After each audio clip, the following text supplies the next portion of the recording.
Daniel chapter 1. During the 3rd year of King Jehoiakim's reign in Judah, King Nebuchadnezzar of Babylon came to Jerusalem and besieged it with his armies. The Lord gave him victory over King Jehoiakim of Judah. When Nebuchadnezzar returned to Babylon, he took with him some of the sacred objects from the temple of God and placed them in the treasure house of his God in the land of Babylonia. Then the king ordered Ashpenaz, who was in charge of the palace officials, to bring to the palace some of the young men of Judah's royal family and other noble families who had been brought to Babylon as captives. "Select only strong, healthy, and good-looking young men," he said. "Make sure they are well-versed in every branch of learning, are gifted with knowledge and good sense, and have the poise needed to serve in the royal palace. Teach these young men the language and literature of the Babylonians." The king assigned them a daily ration of the best food and wine from his own kitchens. They were to be trained for a 3-year period, and then some of them would be made his advisers in the royal court. Daniel, Hananiah, Mishael, and Azariah were 4 of the young men chosen, all from the tribe of Judah. The chief official renamed them with these Babylonian names.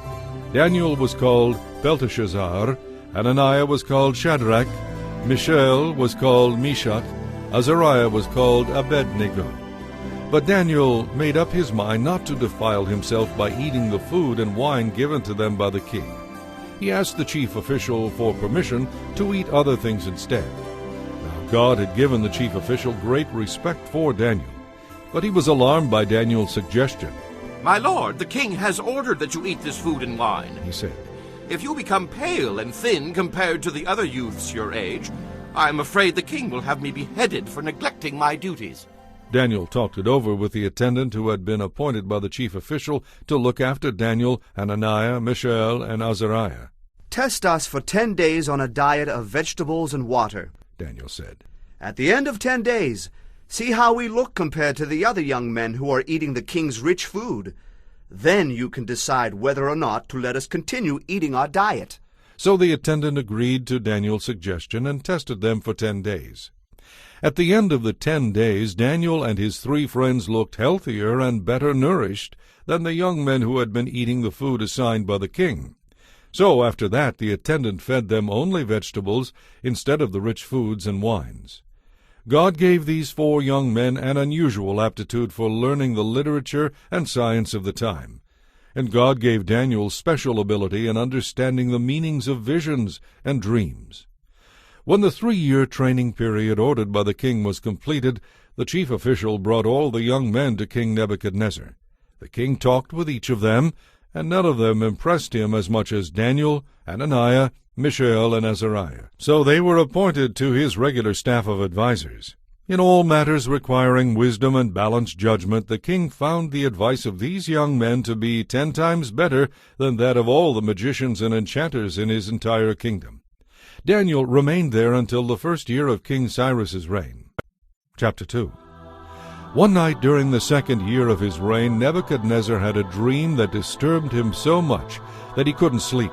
He called in his magicians, enchanters, sorcerers, and astrologers, and he demanded that they tell him what he had dreamed.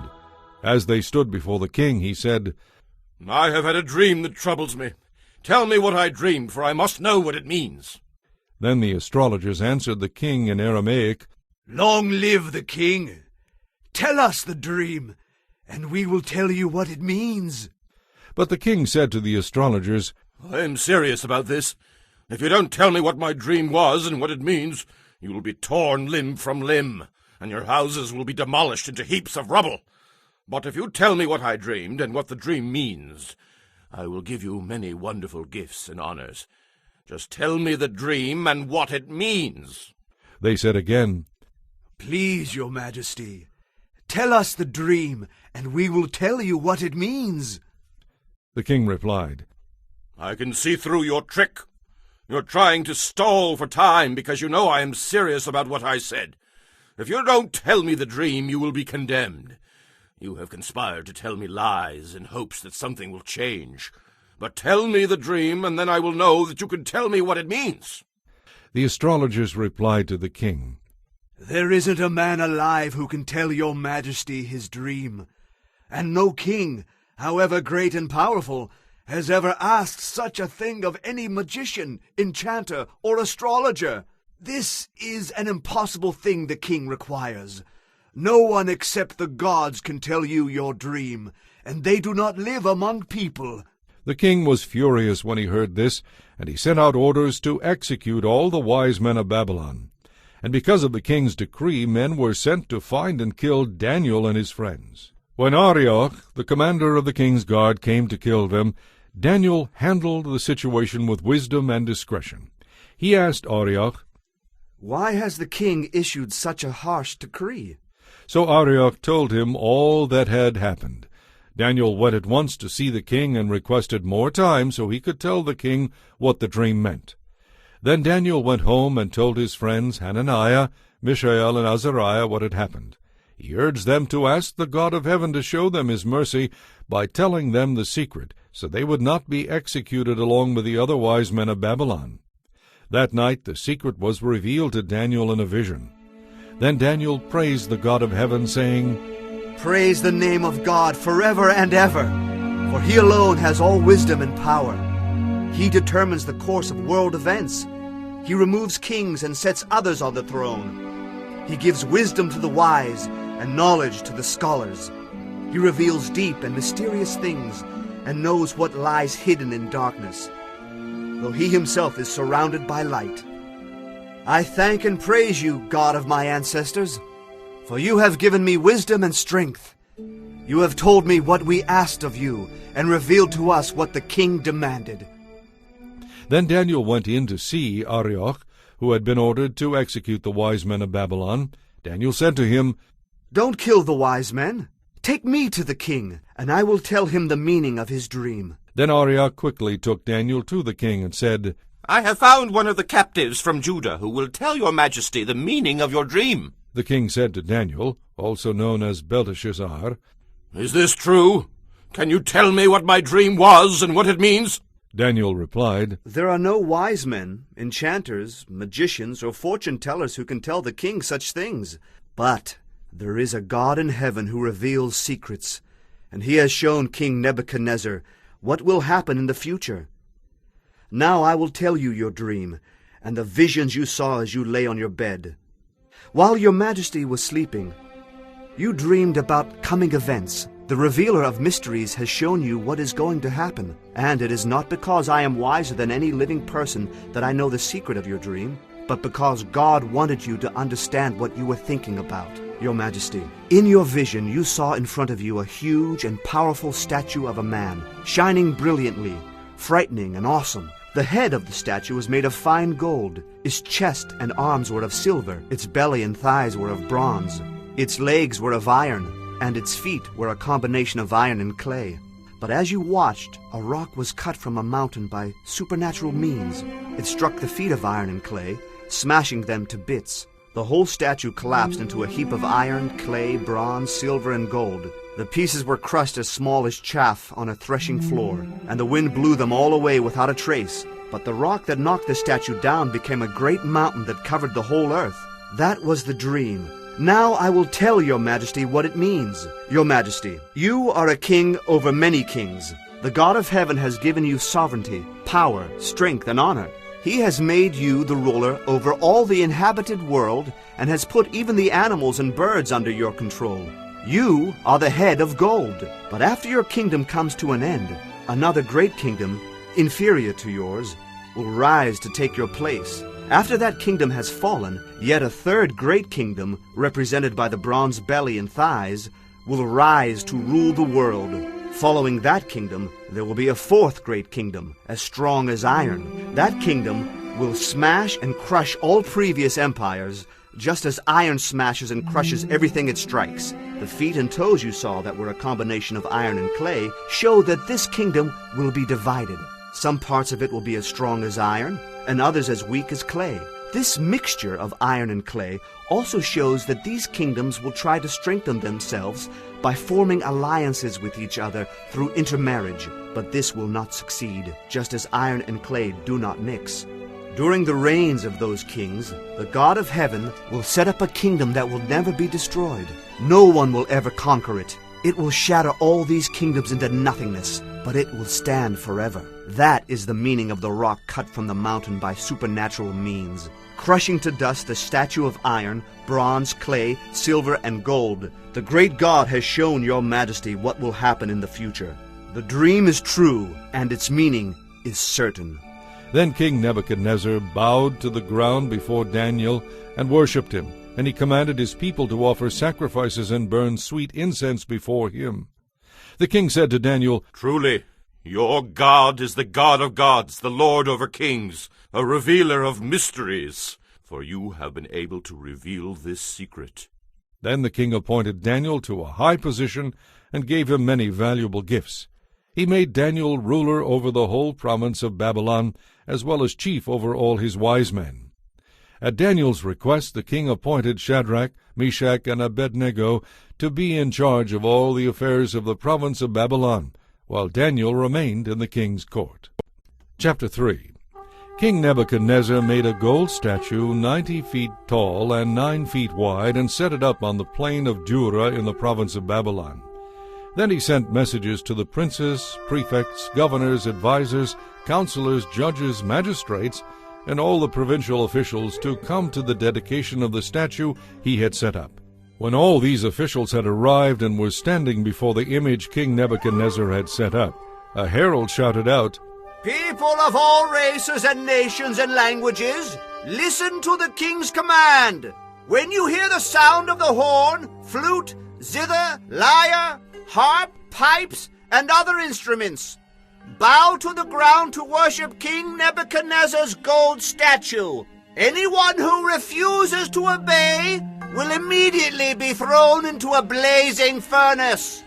So at the sound of the musical instruments, all the people, whatever their race or nation or language, bowed to the ground and worshipped the statue that King Nebuchadnezzar had set up. But some of the astrologers went to the king and informed on the Jews. They said to King Nebuchadnezzar, Long live the king! You issued a decree requiring all the people to bow down and worship the gold statue when they hear the sound of the musical instruments. That decree also states that those who refuse to obey must be thrown into a blazing furnace. But there are some Jews, Shadrach, Meshach, and Abednego, whom you have put in charge of the province of Babylon. They have defied your majesty by refusing to serve your gods or to worship the gold statue you have set up. Then Nebuchadnezzar flew into a rage and ordered Shadrach, Meshach, and Abednego to be brought before him. When they were brought in, Nebuchadnezzar said to them, Is it true, Shadrach, Meshach, and Abednego, that you refuse to serve my gods or to worship the gold statue I have set up? I will give you one more chance. If you bow down and worship the statue I have made when you hear the sound of the musical instruments, all will be well. But if you refuse, you will be thrown immediately into the blazing furnace. What God will be able to rescue you from my power then? Shadrach, Meshach, and Abednego replied, Oh, Nebuchadnezzar, we do not need to defend ourselves before you. If we are thrown into the blazing furnace, the God whom we serve is able to save us. He will rescue us from your power, your majesty. But even if he doesn't, your majesty can be sure that we will never serve your gods or worship the gold statue you have set up.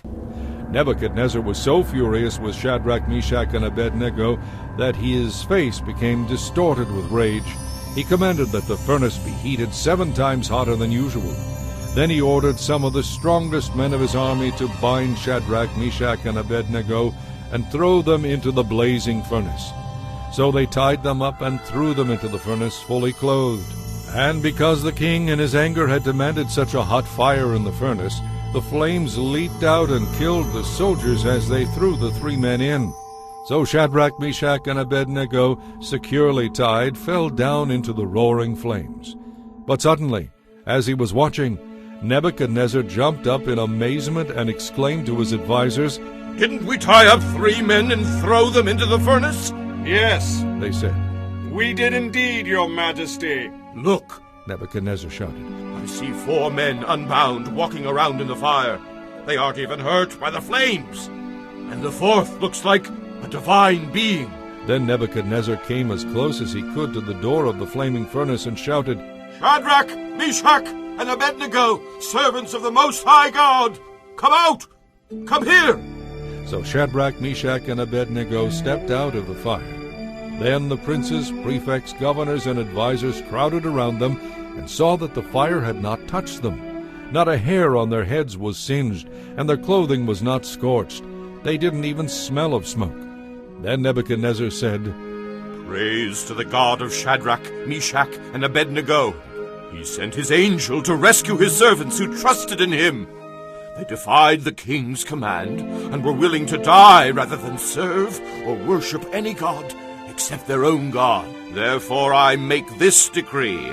If any people, whatever their race or nation or language, speak a word against the God of Shadrach, Meshach, and Abednego, they will be torn limb from limb, and their houses will be crushed into heaps of rubble.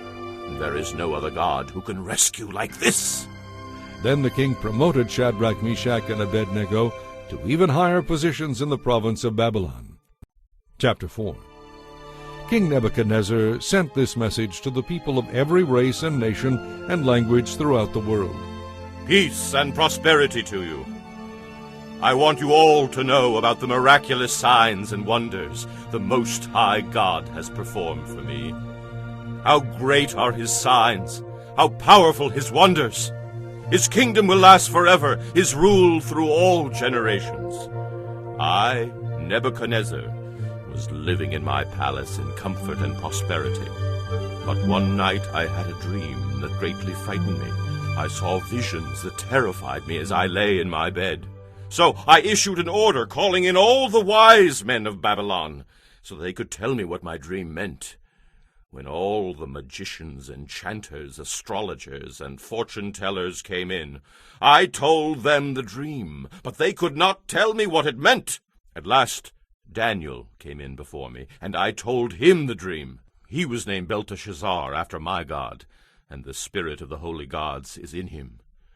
I said to him, O Belteshazzar, master magician, I know that the spirit of the holy gods is in you, and that no mystery is too great for you to solve. Now, tell me what my dream means. While I was lying in my bed, this is what I dreamed. I saw a large tree in the middle of the earth. The tree grew very tall and strong, reaching high into the heavens for all the world to see. It had fresh green leaves, and it was loaded with fruit for all to eat. Wild animals lived in its shade, and birds nested in its branches. All the world was fed from this tree. Then, as I lay there dreaming, I saw a messenger, a holy one, coming down from heaven. The messenger shouted, Cut down the tree, lop off its branches, shake off its leaves, and scatter its fruit.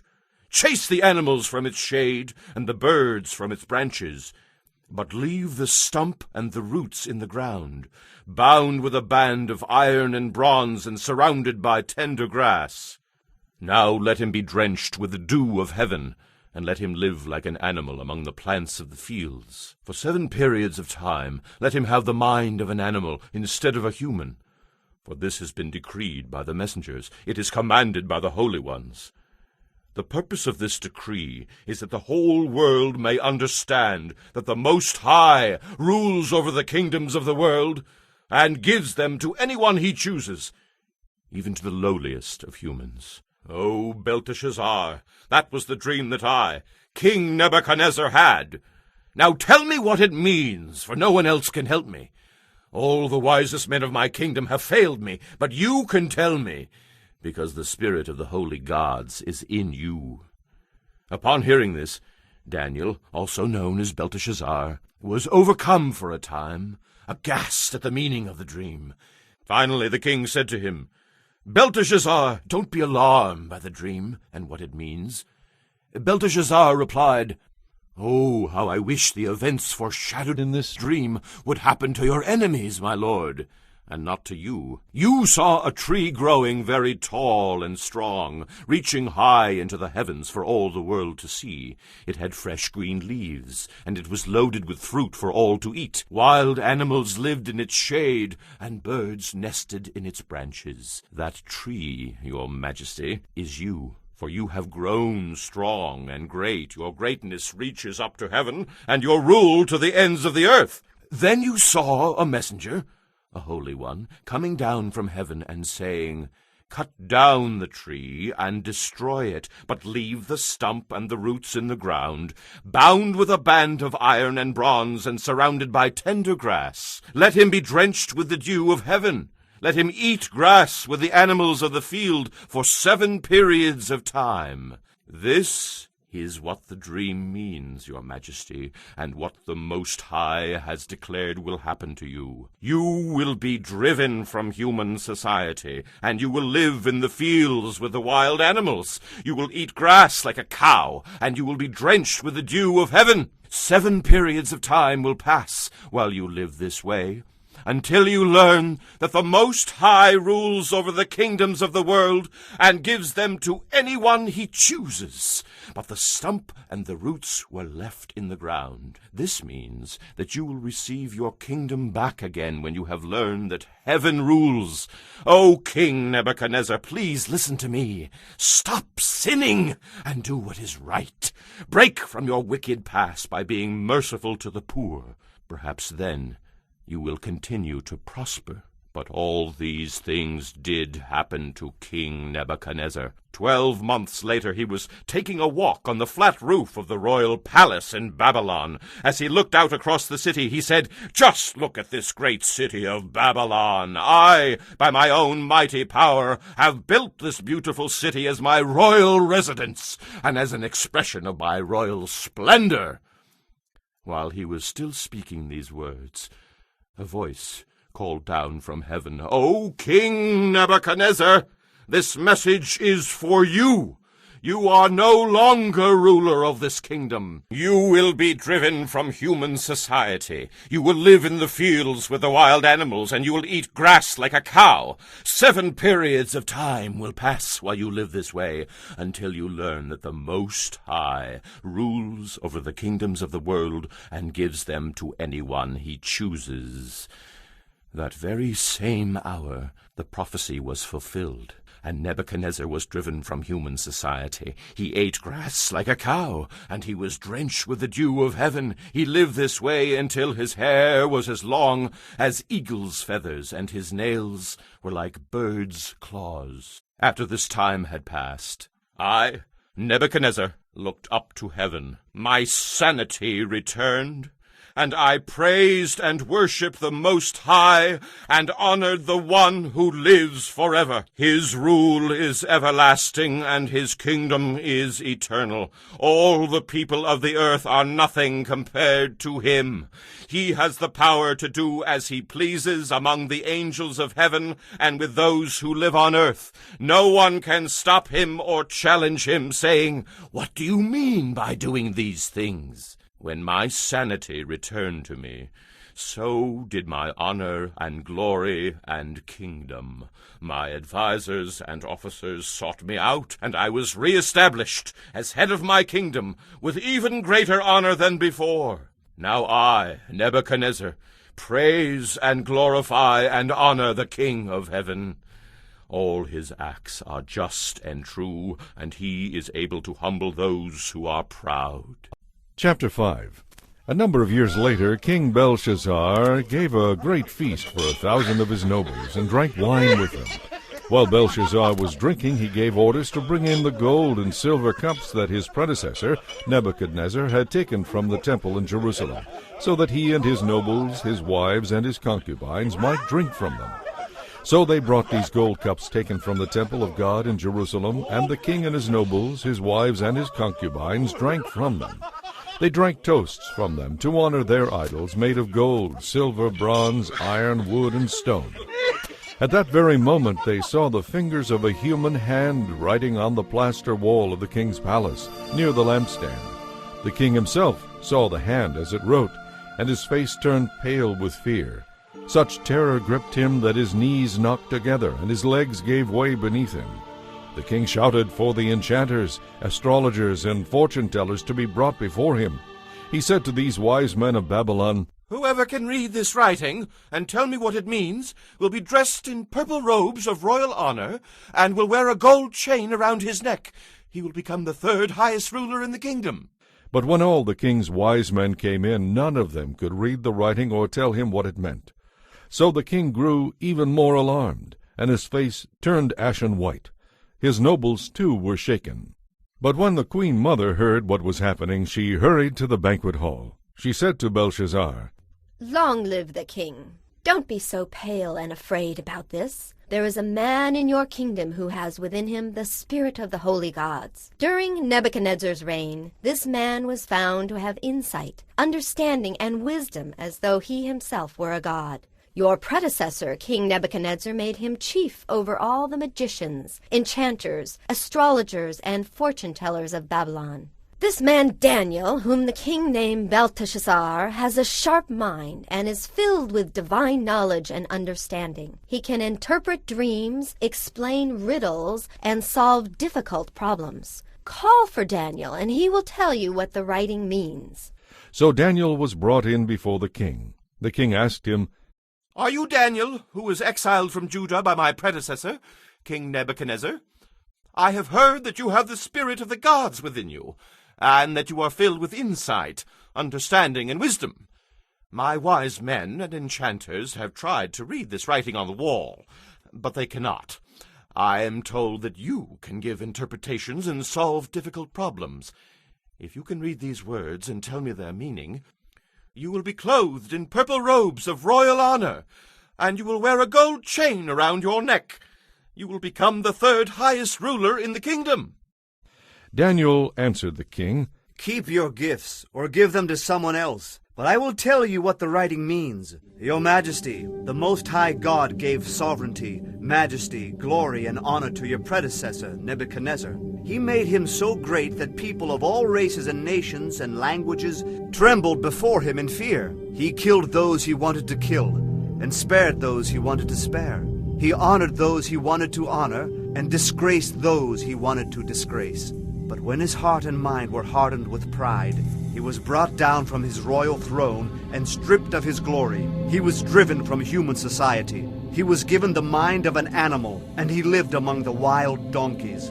He ate grass like a cow, and he was drenched with the dew of heaven, until he learned that the Most High God rules the kingdoms of the world and appoints anyone who desires to rule over them. You are his successor, O Belshazzar, and you knew all this. Yet you have not humbled yourself, for you have defied the Lord of heaven, and have had these cups from his temple brought before you. You and your nobles, and your wives, and concubines have been drinking wine from them, while praising gods of silver, gold, bronze, iron, wood, and stone, gods that neither see nor hear nor know anything at all. But you have not honored the God who gives you the breath of life and controls your destiny. So God has sent this hand to write a message. This is the message that was written. Mene, mene, tekel parsin. This is what these words mean. Mene means numbered. God has numbered the days of your reign and has brought it to an end. Tekel means weighed. You have been weighed on the balances and have failed the test. Parsin means divided. Your kingdom has been divided and given to the Medes and Persians. Then at Belshazzar's command Daniel was dressed in purple robes, a gold chain was hung around his neck, and he was proclaimed the third highest ruler in the kingdom. That very night Belshazzar the Babylonian king was killed, and Darius the Mede took over the kingdom at the age of 62. Chapter 6. Darius the Mede decided to divide the kingdom into 120 provinces, and he appointed a prince to rule over each province. The king also chose Daniel and 2 others as administrators to supervise the princes and to watch out for the king's interests. Daniel soon proved himself more capable than all the other administrators and princes. Because of his great ability, the king made plans to place him over the entire empire. Then the other administrators and princes began searching for some fault in the way Daniel was handling his affairs, but they couldn't find anything to criticize. He was faithful and honest and always responsible. So they concluded, Our only chance of finding grounds for accusing Daniel will be in connection with the requirements of his religion. So the administrators and princes went to the king and said, Long live King Darius! We administrators, prefects, princes, advisers, and other officials have unanimously agreed that your majesty should make a law that will be strictly enforced. Give orders that for the next 30 days, anyone who prays to anyone, divine or human, except to your majesty, will be thrown to the lions. And let your majesty issue and sign this law so it cannot be changed, a law of the Medes and Persians, which cannot be revoked. So King Darius signed the law. But when Daniel learned that the law had been signed, he went home and knelt down as usual in his upstairs room, with its windows open toward Jerusalem. He prayed 3 times a day, just as he had always done, giving thanks to his God. The officials went together to Daniel's house and found him praying and asking for God's help. So they went back to the king and reminded him about his law. Did you not sign a law that for the next 30 days, anyone who prays to anyone, divine or human, except to your majesty, will be thrown to the lions? Yes, The king replied. that decision stands. It is a law of the Medes and Persians, which cannot be revoked. Then they told the king, That man Daniel, one of the captives from Judah, is paying no attention to you or your law. He still prays to his God 3 times a day. Hearing this, the king was very angry with himself for signing the law, and he tried to find a way to save Daniel. He spent the rest of the day looking for a way to get Daniel out of this predicament. In the evening the men went together to the king and said, Your Majesty knows that according to the law of the Medes and the Persians, no law that the king signs can be changed. So at last the king gave orders for Daniel to be arrested and thrown into the den of lions. The king said to him, May your God, whom you worship continually, rescue you. A stone was brought and placed over the mouth of the den. The king sealed the stone with his own royal seal and the seals of his nobles, so that no one could rescue Daniel from the lions. Then the king returned to his palace and spent the night fasting. He refused his usual entertainment and couldn't sleep at all that night. Very early the next morning the king hurried out to the lion's den. When he got there, he called out in anguish, Daniel, servant of the living God, was your God, whom you worship continually, able to rescue you from the lions? Daniel answered, Long live the king! My God sent his angel to shut the lions' mouths so that they would not hurt me. For I have been found innocent in his sight, and I have not wronged you, your majesty. The king was overjoyed and ordered that Daniel be lifted from the den. Not a scratch was found on him, because he had trusted in his God.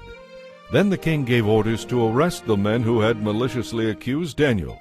He had them thrown into the lion's den along with their wives and children. The lions leaped on them and tore them apart before they even hit the floor of the den. Then King Darius sent this message to the people of every race and nation and language throughout the world. Peace and prosperity to you. I decree that everyone throughout my kingdom should tremble with fear before the God of Daniel, for he is the living God, and he will endure forever. His kingdom will never be destroyed, and his rule will never end. He rescues and saves his people. He performs miraculous signs and wonders in the heavens and on earth. He has rescued Daniel from the power of the lions. So Daniel prospered during the reign of Darius and the reign of Cyrus the Persian. Chapter 7. Earlier, during the first year of King Belshazzar's reign in Babylon, Daniel had a dream and saw visions as he lay in his bed. He wrote the dream down, and this is what he saw. In my vision that night, I, Daniel, saw a great storm churning the surface of a great sea, with strong winds blowing from every direction. Then 4 huge beasts came up out of the water, each different from the others. The first beast was like a lion with eagle's wings. As I watched, its wings were pulled off, and it was left standing with its 2 hind feet on the ground like a human being, and a human mind was given to it. Then I saw a second beast, and it looked like a bear. It was rearing up on one side, and it had 3 ribs in its mouth between its teeth. And I heard a voice saying to it, Get up, devour many people. Then the third of these strange beasts appeared, and it looked like a leopard. It had 4 wings like birds' wings on its back, and it had 4 heads. Great authority was given to this beast. Then in my vision that night, I saw a 4th beast, terrifying, dreadful, and very strong. It devoured and crushed its victims with huge iron teeth, and trampled what was left beneath its feet. It was different from any of the other beasts, and it had 10 horns. As I was looking at the horns, suddenly another small horn appeared among them. 3 of the first horns were wrenched out, roots and all, to make room for it. This little horn had eyes like human eyes, and a mouth that was boasting arrogantly. I watched as thrones were put in place, and the Ancient One sat down to judge. His clothing was as white as snow, his hair like whitest wool. He sat on a fiery throne with wheels of blazing fire, and a river of fire flowed from his presence. Millions of angels ministered to him, and 100 million stood to attend him. Then the court began its session, and the books were opened. I continued to watch because I could hear the little horn's boastful speech. I kept watching until the 4th beast was killed and its body was destroyed by fire. As for the other 3 beasts, their authority was taken from them, but they were allowed to live for a while longer. As my vision continued that night, I saw someone who looked like a man coming with the clouds of heaven. He approached the Ancient One and was led into his presence. He was given authority, honor, and royal power over all the nations of the world, so that people of every race and nation and language would obey him. His rule is eternal. It will never end. His kingdom will never be destroyed. I, Daniel, was troubled by all I had seen, and my visions terrified me. So I approached one of those standing beside the throne and asked him what it all meant. He explained it to me like this. These 4 huge beasts represent 4 kingdoms that will arise from the earth. But in the end, the holy people of the Most High will be given the kingdom, and they will rule forever and ever. Then I wanted to know the true meaning of the 4th beast, the one so different from the others and so terrifying. It devoured and crushed its victims with iron teeth and bronze claws, and it trampled what was left beneath its feet. I also asked about the 10 horns on the 4th beast's head, and the little horn that came up afterward and destroyed 3 of the other horns. This was the horn that seemed greater than the others, and had human eyes and a mouth that was boasting arrogantly. As I watched, this horn was waging war against the holy people and was defeating them, until the Ancient One came and judged in favor of the holy people of the Most High. Then the time arrived for the holy people to take over the kingdom. Then he said to me, "This 4th beast is the 4th world power that will rule the earth. It will be different from all the others. It will devour the whole world, trampling everything in its path. Its 10 horns are 10 kings that will rule the empire. Then another king will arise, different from the other 10, who will subdue 3 of them. He will defy the Most High and wear down the holy people of the Most High. He will try to change their sacred festivals and laws, and they will be placed under his control for a time, times, and half a time. But then the court will pass judgment, and all his power will be taken away and completely destroyed. Then the sovereignty, power, and greatness of all the kingdoms under heaven will be given to the holy people of the Most High. They will rule forever, and all rulers will serve and obey them." That was the end of the vision. I, Daniel, was terrified by my thoughts, and my face was pale with fear, but I kept these things to myself. Chapter 8. During the 3rd year of King Belshazzar's reign, I, Daniel, saw another vision, following the one that had already appeared to me. This time, I was at the fortress of Susa, in the province of Elam, standing beside the Ulai River. As I looked up, I saw in front of me a ram with 2 long horns standing beside the river. One of the horns was longer than the other, even though it had begun to grow later than the shorter one. The ram butted everything out of its way to the west, to the north, and to the south, and no one could stand against it or help its victims. It did as it pleased and became very great. While I was watching, suddenly a male goat appeared from the west, crossing the land so swiftly that it didn't even touch the ground. This goat, which had one very large horn between its eyes, headed toward the 2-horned ram that I had seen standing beside the river. The goat charged furiously at the ram and struck it, breaking off both its horns. Now the ram was helpless, and the goat knocked it down and trampled it. There was no one who could rescue the ram from the goat's power. The goat became very powerful. But at the height of its power, its large horn was broken off. In the large horn's place grew 4 prominent horns, pointing in the 4 directions of the earth. From one of the prominent horns came a small horn, whose power grew very great. It extended toward the south and the east, and toward the glorious land of Israel. His power reached to the heavens, where it attacked the heavenly armies, throwing some of the heavenly beings and stars to the ground and trampling them. He even challenged the commander of heaven's armies by canceling the daily sacrifices offered to him and by destroying his temple. But the army of heaven was restrained from destroying him for this sin. As a result, sacrilege was committed against the temple ceremonies, and truth was overthrown. The horn succeeded in everything it did. Then I heard 2 of the holy ones talking to each other. One of them said, "How long will the events of this vision last? How long will the rebellion that causes desecration stop the daily sacrifices? How long will the temple and heaven's armies be trampled on?" The other replied, "It will take 2,300 evenings and mornings. Then the temple will be restored." As I, Daniel, was trying to understand the meaning of this vision, someone who looked like a man suddenly stood in front of me, and I heard a human voice calling out from the Ulai River, "Gabriel, tell this man the meaning of his vision." As Gabriel approached the place where I was standing, I became so terrified that I fell to the ground. "Son of man," he said, "you must understand that the events you have seen in your vision relate to the time of the end." While he was speaking, I fainted and lay there with my face to the ground. But Gabriel roused me with a touch and helped me to my feet. Then he said, "I am here to tell you what will happen later in the time of wrath.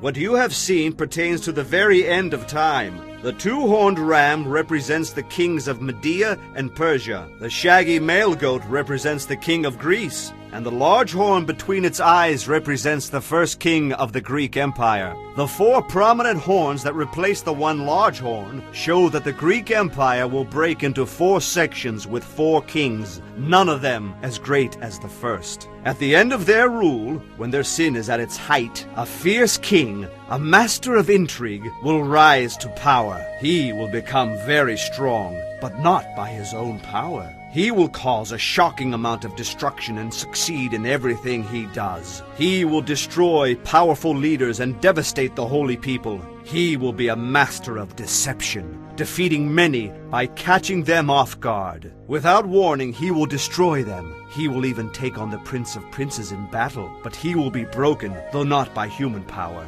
This vision about the 2,300 evenings and mornings is true, but none of these things will happen for a long time, so do not tell anyone about them yet. Then I, Daniel, was overcome and lay sick for several days. Afterward I got up and performed my duties for the king, but I was greatly troubled by the vision and could not understand it. Chapter 9. It was the 1st year of the reign of Darius the Mede, the son of Ahasuerus, who became king of the Babylonians. During the 1st year of his reign, I, Daniel, was studying the writings of the prophets. I learned from the word of the Lord, as recorded by Jeremiah the prophet, that Jerusalem must lie desolate for 70 years. So I turned to the Lord God and pleaded with him in prayer and fasting. I wore rough sackcloth and sprinkled myself with ashes. I prayed to the Lord my God and confessed, "O Lord, you are a great and awesome God. You always fulfill your promises of unfailing love to those who love you and keep your commands. But we have sinned and done wrong. We have rebelled against you and scorned your commands and regulations. We have refused to listen to your servants the prophets, who spoke your messages to our kings and princes and ancestors and to all the people of the land. Lord, you are in the right, but our faces are covered with shame, just as you see us now. This is true of us all, including the people of Judah and Jerusalem and all Israel, scattered near and far, wherever you have driven us because of our disloyalty to you. O Lord, we and our kings, princes, and ancestors are covered with shame because we have sinned against you. But the Lord our God is merciful and forgiving, even though we have rebelled against him. We have not obeyed the Lord our God, for we have not followed the laws he gave us through his servants the prophets. All Israel has disobeyed your law and turned away, refusing to listen to your voice. So now the solemn curses and judgments written in the law of Moses, the servant of God, have been poured out against us because of our sin. You have done exactly what you warned you would do against us and our rulers. Never in all history has there been a disaster like the one that happened in Jerusalem. Every curse written against us in the law of Moses has come true. All the troubles he predicted have taken place. But we have refused to seek mercy from the Lord our God by turning from our sins and recognizing his truth. The Lord has brought against us the disaster he prepared, for we did not obey him, and the Lord our God is just in everything he does. O Lord our God, you brought lasting honor to your name by rescuing your people from Egypt in a great display of power. But we have sinned and are full of wickedness. In view of all your faithful mercies, Lord, please turn your furious anger away from your city of Jerusalem, your holy mountain. All the neighboring nations mock Jerusalem and your people because of our sins and the sins of our ancestors. O our God, hear your servant's prayer. Listen as I plead. For your own sake, Lord, smile again on your desolate sanctuary.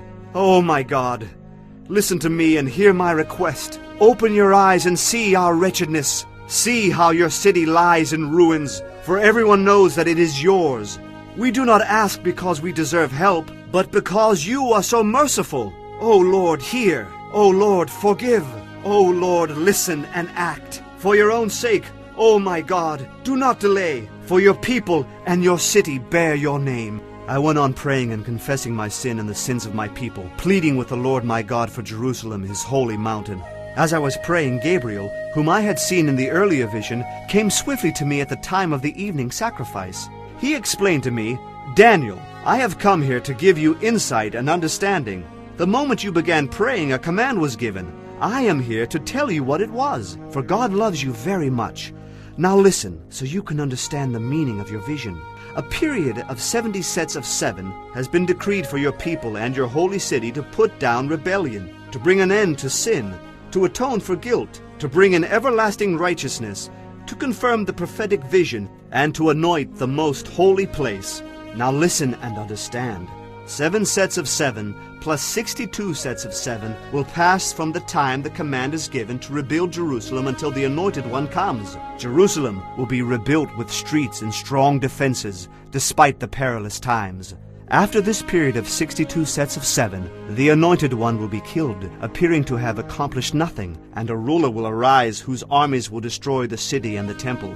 The end will come with a flood, and war and its miseries are decreed from that time to the very end. He will make a treaty with the people for a period of 1 set of 7.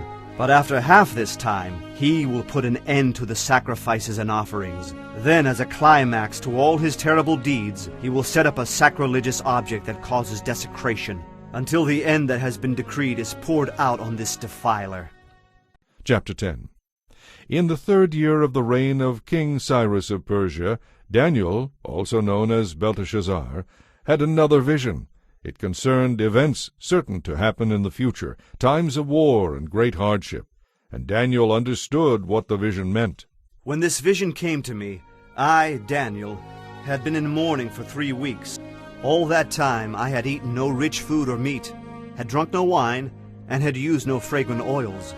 On April 23rd, as I was standing beside the great Tigris River, I looked up and saw a man dressed in linen clothing, with a belt of pure gold around his waist. His body looked like a dazzling gem. From his face came flashes like lightning, and his eyes were like flaming torches.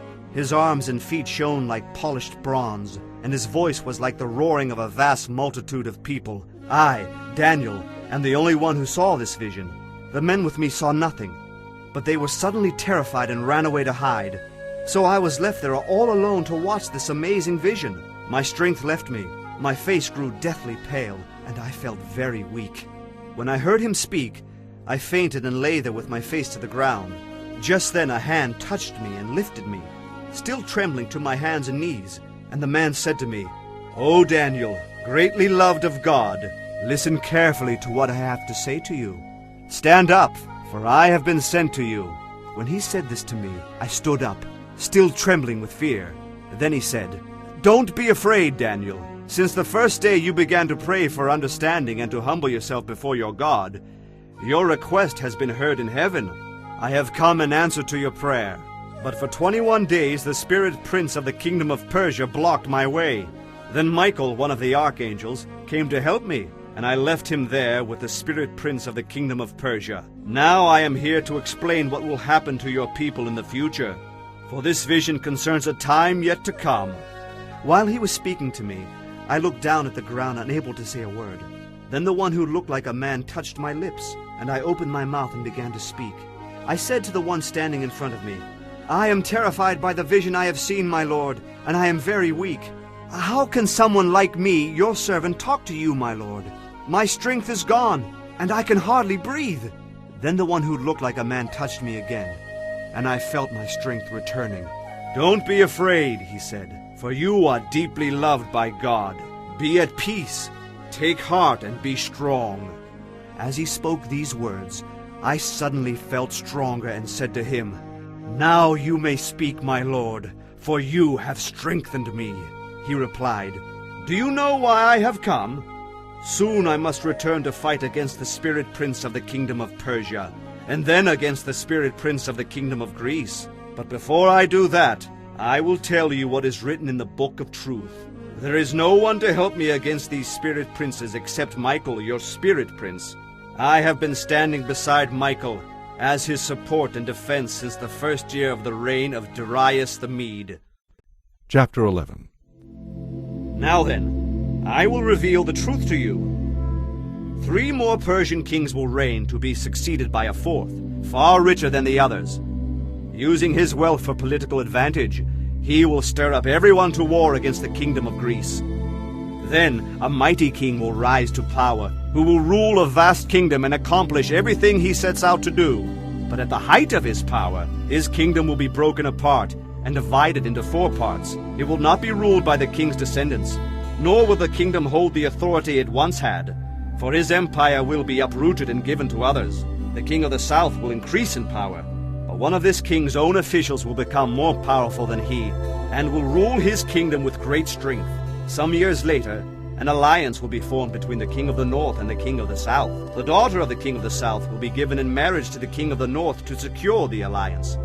But she will lose her influence over him, and so will her father. She will be given up along with her supporters, but when one of her relatives becomes king of the south, he will raise an army and enter the fortress of the king of the north and defeat him. When he returns again to Egypt, he will carry back their idols with him, along with priceless gold and silver dishes. For some years afterward, he will leave the king of the north alone. Later the king of the north will invade the realm of the king of the south, but will soon return to his own land. However, the sons of the king of the north will assemble a mighty army that will advance like a flood and carry the battle as far as the enemy's fortress. Then the king of the south, in great anger, will rally against the vast forces assembled by the king of the north and will defeat them. After the enemy army is swept away, the king of the south will be filled with pride and will have many thousands of his enemies killed, but his success will be short-lived. A few years later, the king of the north will return with a fully equipped army far greater than the one he lost. At that time there will be a general uprising against the king of the south. Lawless ones among your own people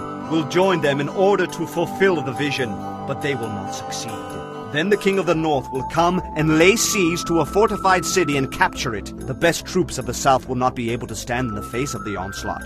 The king of the north will march onward unopposed. None will be able to stop him. He will pause in the glorious land of Israel, intent on destroying it. He will make plans to come with the might of his entire kingdom, and will form an alliance with the king of the south. He will give him a daughter in marriage in order to overthrow the kingdom from within, but his plan will fail. After this, he will turn his attention to the coastal cities and conquer many, but a commander from another land will put an end to his insolence and will cause him to retreat in shame. He will take refuge in his own fortresses, but will stumble and fall, and he will be seen no more. His successor will be remembered as the king who sent a tax collector to maintain the royal splendor, but after a very brief reign he will die, though neither in battle nor open conflict. The next to come to power will be a despicable man who is not directly in line for royal succession, but he will slip in when least expected and take over the kingdom by flattery and intrigue. Before him great armies will be swept away, including a covenant prince. By making deceitful promises, he will make various alliances. With a mere handful of followers, he will become strong. Without warning, he will enter the richest areas of the land and do something that none of his predecessors ever did: distribute among his followers the plunder and wealth of the rich. He will plot the overthrow of strongholds, but this will last for only a short while. Then he will stir up his courage and raise a great army against the king of the south. The king of the south will go to battle with a mighty army, but to no avail, for plots against him will succeed. Those of his own household will bring his downfall. His army will be swept away and many will be killed. Seeking nothing but each other's harm, These kings will plot against each other at the conference table, attempting to deceive each other, but it will make no difference, for an end will still come at the appointed time. The king of the north will then return home with great riches. On the way he will set himself against the people of the Holy Covenant, doing much damage before continuing his journey. Then, at the appointed time, he will once again invade the south. But this time, the result will be different, for warships from western coastlands will scare him off, and he will withdraw and return home. But he will vent his anger against the people of the Holy Covenant, and reward those who forsake the covenant. His army will take over the temple fortress, polluting the sanctuary, putting a stop to the daily sacrifices, and setting up the sacrilegious object that causes desecration. He will flatter those who have violated the covenant, and win them over to his side. But the people who know their God will be strong and will resist him. Those who are wise will give instruction to many. But for a time, many of these teachers will die by fire and sword, or they will be jailed and robbed. While all these persecutions are going on, a little help will arrive, though many who join them will not be sincere. And some who are wise will fall victim to persecution. In this way, they will be refined and cleansed and made pure until the time of the end, for the appointed time is still to come. The king will do as he pleases, exalting himself and claiming to be greater than every god there is, even blaspheming the God of gods. He will succeed until the time of wrath is completed, for what has been determined will surely take place. He will have no regard for the gods of his ancestors, or for the God beloved of women, or for any other god, for he will boast that he is greater than them all. Instead of these, he will worship the god of fortresses, a god his ancestors never knew, and lavish on him gold, silver, precious stones, and costly gifts. Claiming this foreign god's help, he will attack the strongest fortresses. He will honor those who submit to him, appointing them to positions of authority, and dividing the land among them as their reward. Then, at the time of the end, the king of the south will attack him, and the king of the north will storm out against him with chariots, cavalry, and a vast navy. He will invade various lands and sweep through them like a flood. He will enter the glorious land of Israel, and many nations will fall. But Moab, Edom, and the best part of Ammon will escape. He will conquer many countries, and Egypt will not escape. He will gain control over the gold, silver, and treasures of Egypt, and the Libyans and Ethiopians will be his servants.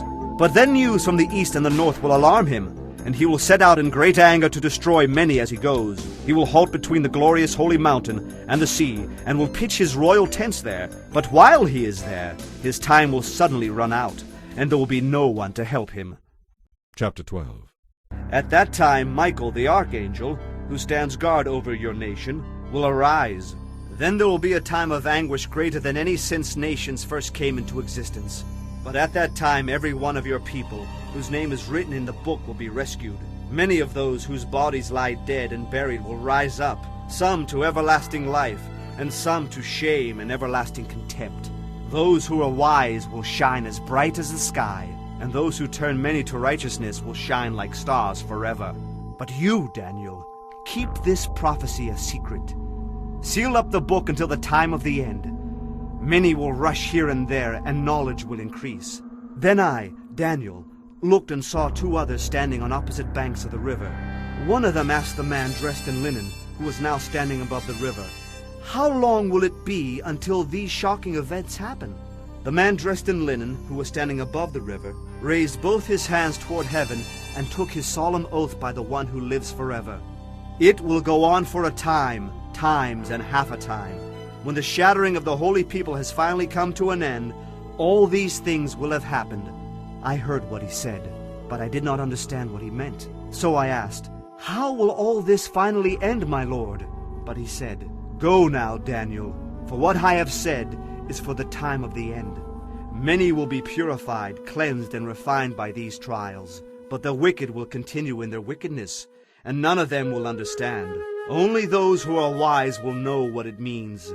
From the time the daily sacrifice is taken away, and the sacrilegious object that causes desecration is set up to be worshipped, there will be 1,290 days. And blessed are those who wait and remain until the end of the 1,335 days. As for you, go your way until the end.